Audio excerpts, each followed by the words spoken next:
Hello, ikaze kuri Piscines Essence, niba uri mushyashya hano nkwaye ikaze, nitwa Piscine Mutsinzi, iyi ni channel y'aba glow getters cyangwa se abantu bikunda, abamama, abakobwa, abantu nyine bahisemo gusa neza bakoresheje amavuta meza. Ubwo rero hano tuganira ibijyanye n'amavuta, niba ushaka nawe kumenya amavuta meza wakwisiga, amenshi ndayacuruza ariko kenshi hano mba ndi kubasobanurira. Akenshi hari igihe ntabasha gusubiza comments ariko ibibazo mubaza nkabireba nkabisubiza muri video, kuko mba numva ko iyo nsubije video igirira akamaro abantu benshi cyane baza bakabireba n'imyaka izakurikiraho, kuko nk'uyu munsi hari video zimaze imyaka 4 ziba zifite akamaro cyane. Ubwo rero niba ndika comment rimwe na rimwe sinyisubize, akenshi muri video mba nakoze icyo kibazo mba nagisubije.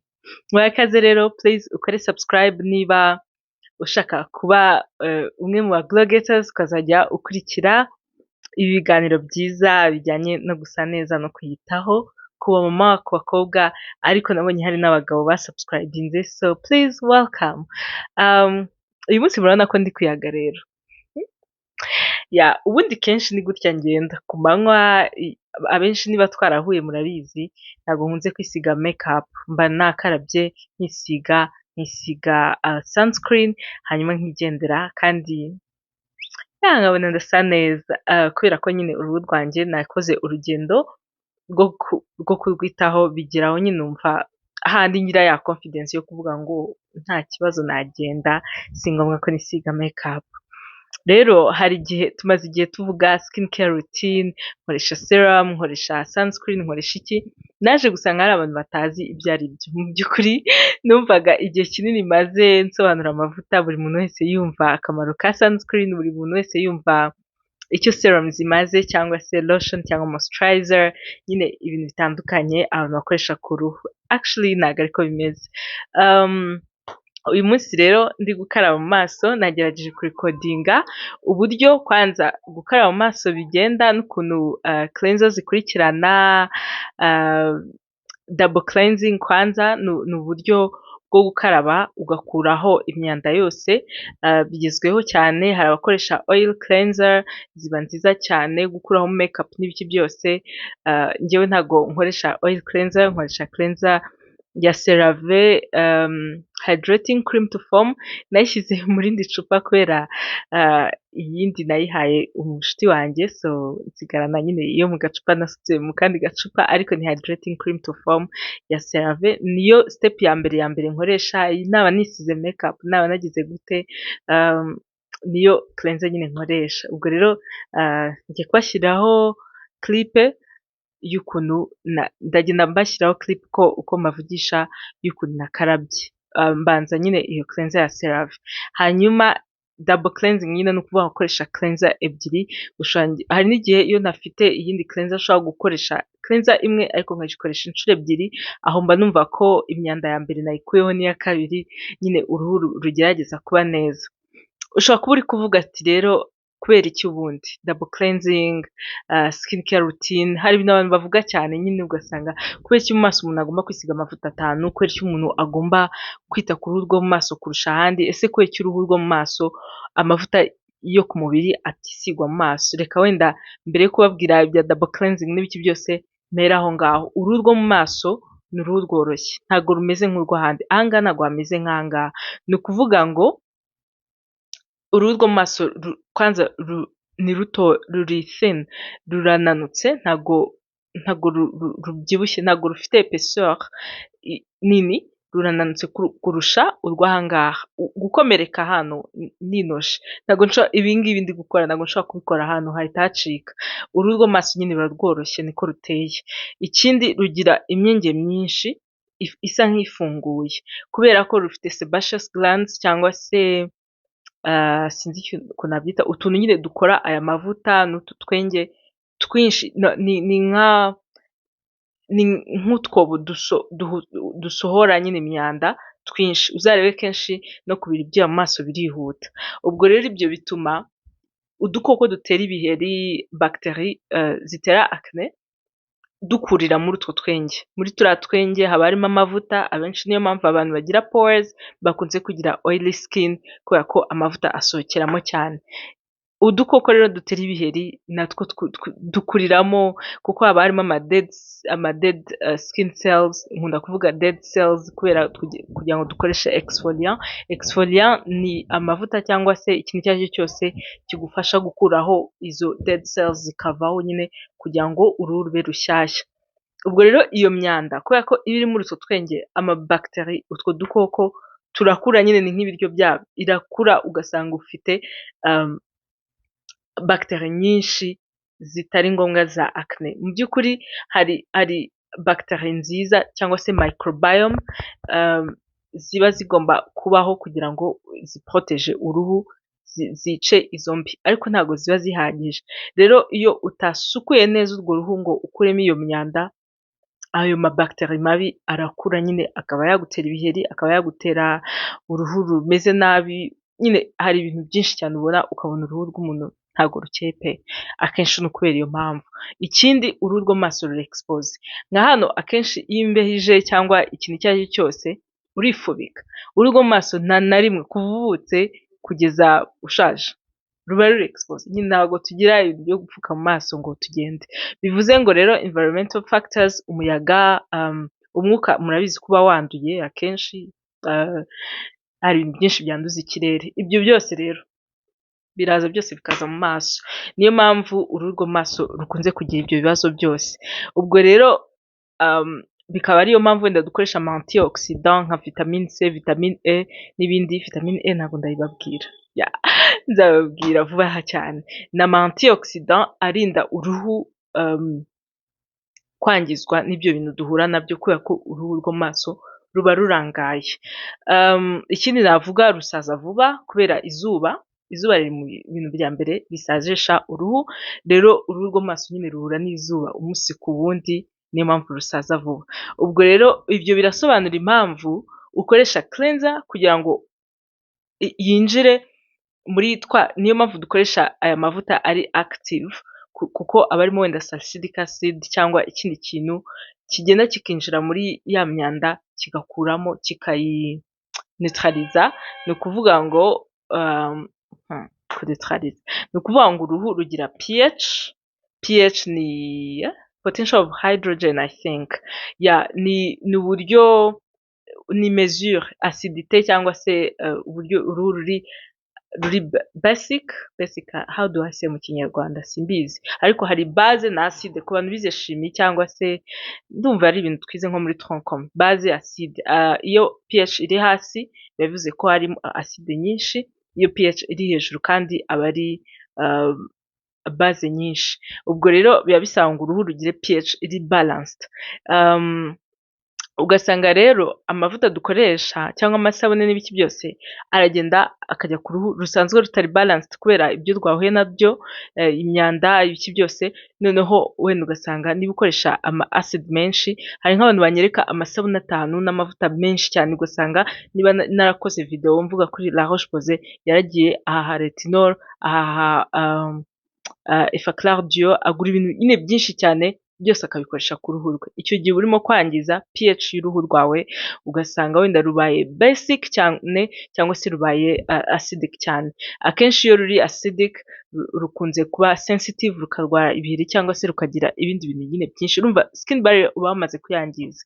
Hakabaho igihe nanone ruri basic, ndibaza iyo pH iri hejuru, aho ngo ugasanga wenda rurashyushye, rurokerwa, ruratukuye, ibintu nk'ibyo. Biba bivuze rero ngo uba ugomba gukoresha products zibalancing. Niyo mpamvu akenshi nkubwira ati ukoreshe ikintu kiri hydrating, ukoreshe ikintu kiri cyumisha ibiheri, ese ukoresha ihe moisturizer, ukoresha, hari abantu mbwira ati iyi ntabwo nayiguha, vitamine C sinayiguha, nyine ikintu icyo ari cyo cyose runaka sinakiguha kubera ko mbona ko uruhu rwawe hari urugendo rukeneye gukora kugira ngo skin barrier ibiri balanced, imeze neza, iri strong, ifite pH nziza kugira ngo ubashe kugira amavuta meza.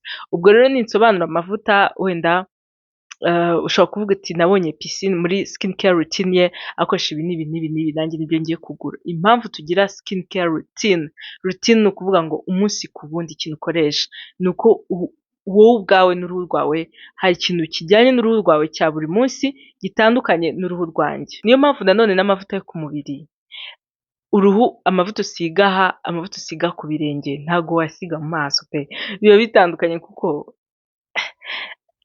ntago urwo ruhu rumeze kimwe. Niyo mpamvu nanone usanga umuntu afite oily skin mu maso ariko ntabwo afite oily skin ku birenge. Urumva rero ntabwo ayo mavuta wakoresha ku birenge aba ajyanye. Keretse abantu bagira nka za dry skin, normal skin niho ushobora gukoresha nka CeraVe lotion ukayikoresha hose. Nabwo biba bisaba za lotion nziza zifite ceramide, zifite active nziza ziza guhaza uruhu rwawe, apana kuvuga ngo wakoresheje amavuta yanditseho gluta-white ibiki, ibintu nyine bigenda noneho kwangiza uruhu cyane. Noneho uko byangiza ibirenge, n'ibirenge mu maso ho biragenda nyine bikakurangiza muri make. Ubwo urumva cleanser ya mbere kuri njyewe ni ukugira ngo mbanje gukuraho kusha ya mbere y'imyanda, kandi ikindi ikansigira hydration. Ni cleanser noga irimo amino acids, hyaluronic acid na ceramide, ni CeraVe. Urumva rero ikuraho imyanda. Ubundi cleanser nziza ni ikuraho imyanda ariko igasiga ikigaburiye uruhu rwawe. Hakoresha cleanser ya kabiri ariyo Chateau Rouge. Akenshi izi steps nzikoresha nijoro kuko nijoro niho ku manywa mba nisize za makeup n'ibiki byose, ariko mu gitondo iyo nari nisize aga CeraVe PM kanjye nshobora gukoresha cleanser imwe ya CeraVe nkigendera. Ntago Chateau Rouge nyikoresha buri munsi, nyikoresha gake kandi nabwo nijoro. Urumva rero cleanser ya kabiri ni ugukuraho nanone ako gakushe makeup. Ikindi cleanser ya Chateau Rouge irimo lactic acid, nicyo nyikundira, ni exfoliant nziza ituma uruhu rworoha noneho rukarushaho kuba akabebe. Nta makeup nisize agatiro no ku munwa gusa, ariko nyine agapfu kaba kanyerera ubyumva nyine. Ibyo rero ku bantu bagira dry skin akenshi lactic acid iba nziza cyane, ariko no kuri skin zose iyo level yayo nka lactic acid iri muri Chateau Rouge ntabwo ari nyinshi, iba nziza ku ruhu kandi noneho rukagumana ako ka eclat keza nyine, handi ubona agapo gakeye gasa neza, iri unifiant, ituma uruhu rucya. Ni ukuvuga ngo CeraVe iri naturel ariko igatuma uruhu rugira itoto, hanyuma Chateau Rouge igatuma uruhu rugira eclat rusa neza. Hanyuma rimwe na rimwe, kabiri gatatu mu cyumweru nkoresha scrub nkoresha ni ya Neutrogena. Muri iyi minsi kubera amatona ahari n'ibintu n'ama exfoliant menshi ahari, abantu basigaye bavuga ntugakoreshe scrub, ntago bigezweho, ntago bimeze gute. Njyewe ndi old school scrub ndayikoresha, mpfa kutayikoresha cyane, ugakuba gakeya, kuko nkano ngira udusebaceous glands twinshi nyine two tunubona tumeze nk'urumeza. Narabibabwiye hari igihe nkoresha CeraVe smoothing tukavaho, ariko hari n'igihe mba ntari gukoresha smoothing. Nk'ubu ntago ndi interested mu gukoresha salicylic acid. Icyo gihe rero iriya scrub ya detox Neutrogena irimo glycolic acid, niyo mpamvu ngiye nyikoresha.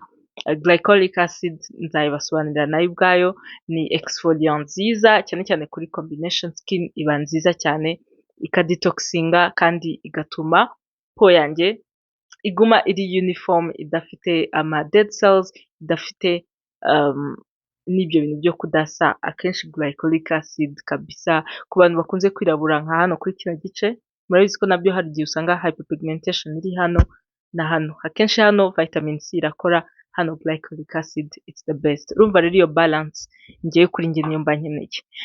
Niyo rero scrub nkoresha rimwe na rimwe. Iriya scrub igira ifuro, ubundi ngiye ama cleanser agira ifuro ntabwo nyamenyereye, nkoresha cleanser zitagira ifuro, ariko ntacyo bitwaye, ndagakoresha nyine numva ko uruhu rwanjye noneho urumva za dead cells ya mavuta bya bintu byose byavuyemo. Ubu maze ibyo byonyine urumva steps ukoresha ukaraba, wumva uruhu rumeze neza, niyo wagenda ukaryama, ariko nyine ntabwo waryama kuko uruhu ruba rukanyaraye. Icyo gihe rero nkahita nkoresha eye cream, kubera ko uru ruhu namwe muharebye ntabwo hameze nk'aha ngaha.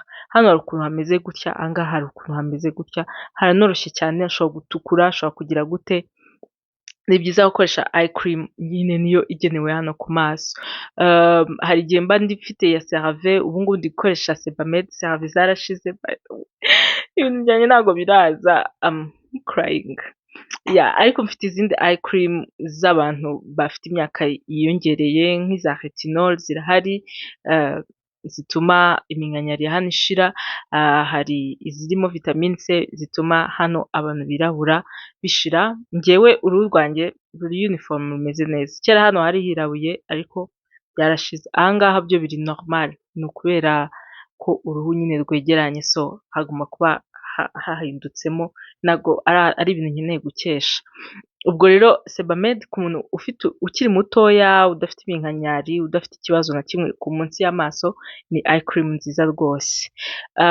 Iyo umaze kuyikoresha rero, kuko vitamine C ntago n'amaserum menshi ntago akoreshwa hano, ubanza ugakoresha eye cream noneho ugakoresha treatment runaka. Amaserum akora kugira ngo avure uruhu ibibazo ibyo ari byo byose. Ubwo wenda ushobora kuvuga uti se ko usimbutse tona bimeze gute? Abantu bakoresha tona ni abantu nyine nabo bashaka gukoresha, hari tona iba irimo exfoliant, donc ishobora kuba irimo nk'iyo glycolic acid iba muri scrub nkoresha, hashobora kuba ari rice tona zituma uruhu rusa hose rugacya, hari amatona atandukanye, hari za azelaic acid, salicylic acid zishobora kuza gukiza ibiheri cyangwa se ibibazo runaka, nyine hari amatona atandukanye. Njye ntabwo nkoresha tona, ariko ku bantu bazikoresha, iyo umaze gukaraba isabune nibwo ukoresha tona ukisiga. Hari umuntu wambajije ngo tona na vitamine C bitandukaniye he? Ku ba Glogaters group ndumva nawe musobanurira, ariko nuko bitandukanye. Serum, vitamine C ishobora kuba muri serum cyangwa mu bindi byose, ariko tona nayo ishobora kugira vitamine C. Tona ni uburyo bakora amavuta, si amavuta, ni amazi en bafata amazi bagashyiramo izo actives, noneho ukayikoresha kugira ngo ikemure ikibazo runaka ushaka gukora ku ruhu rwawe.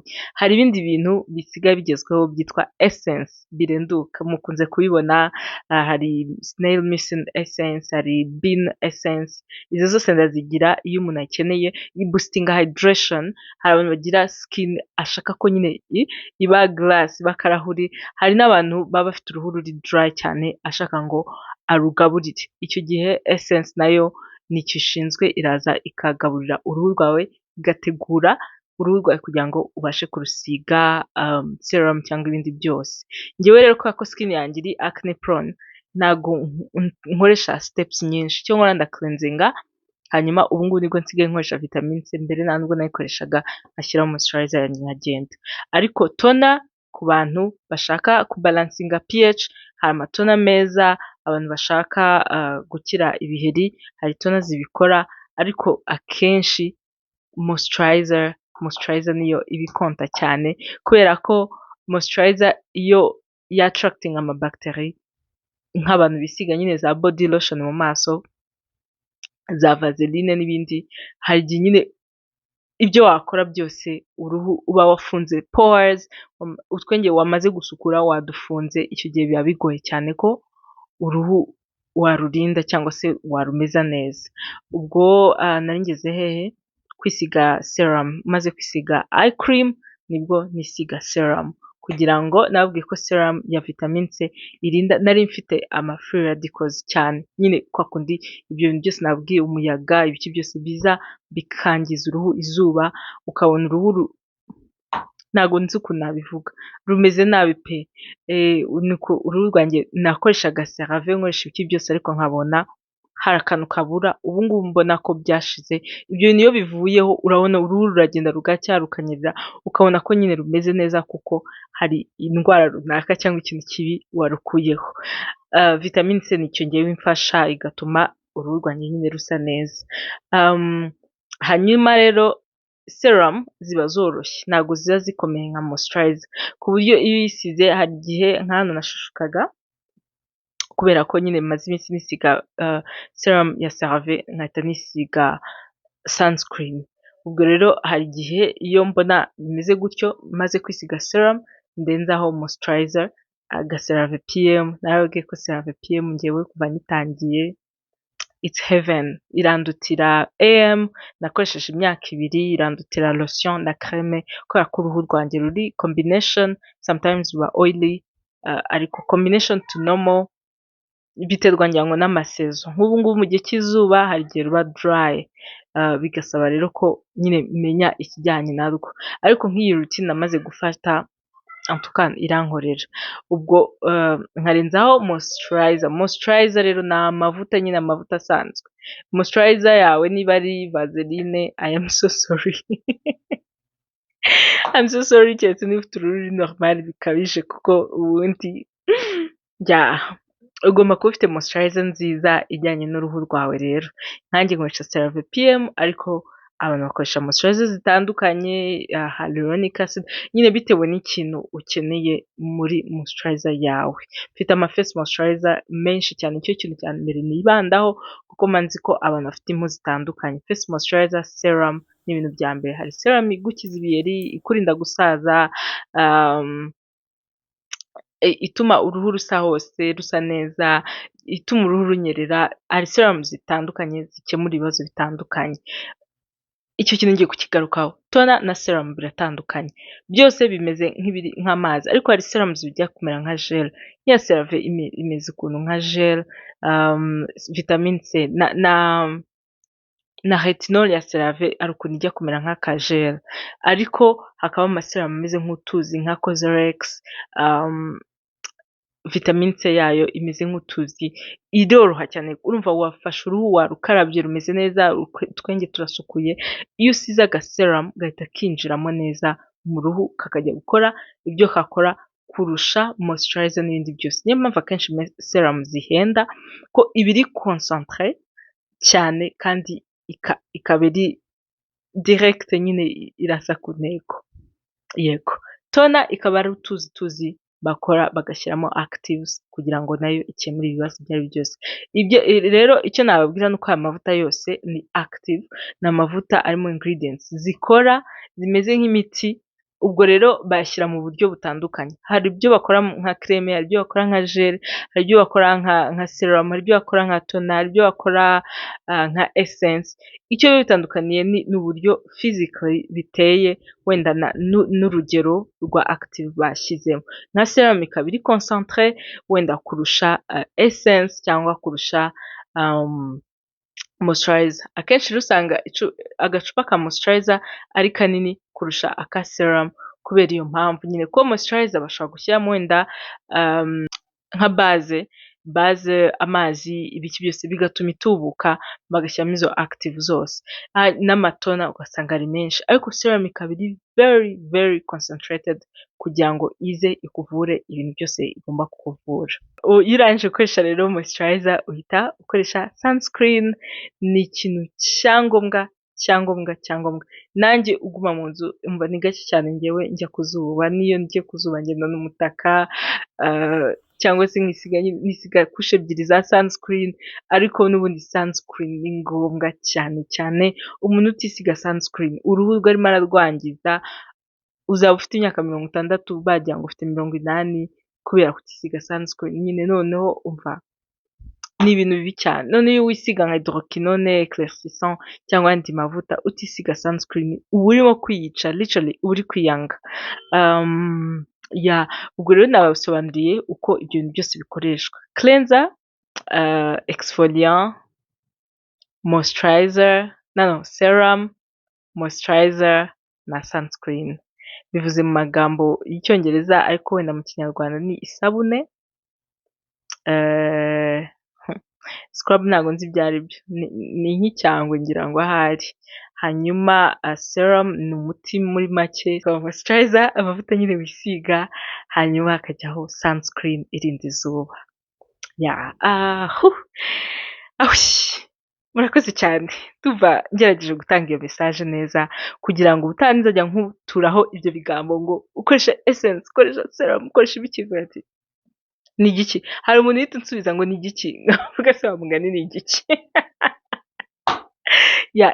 Ikora iki?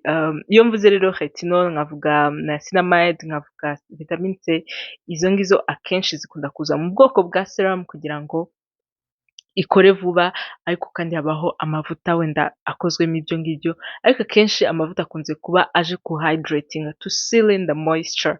Niba wamaze kwisiga ibyo bintu byose kugira ngo uruhu kuko rukunda guhumeka, gutakaza amazi n'ibiki byose n'ukuntu ruba ruri expose, noneho iyo wisize moisturizer iraza ikagumana iyo moisture yawe, ukaba uko wavuye mu rugo mu gitondo ukagera nimugoroba ugifite uruhu rufite itoto, rusa neza rutazanye umwera, mbese moisturizer niyo kukurinda umwera.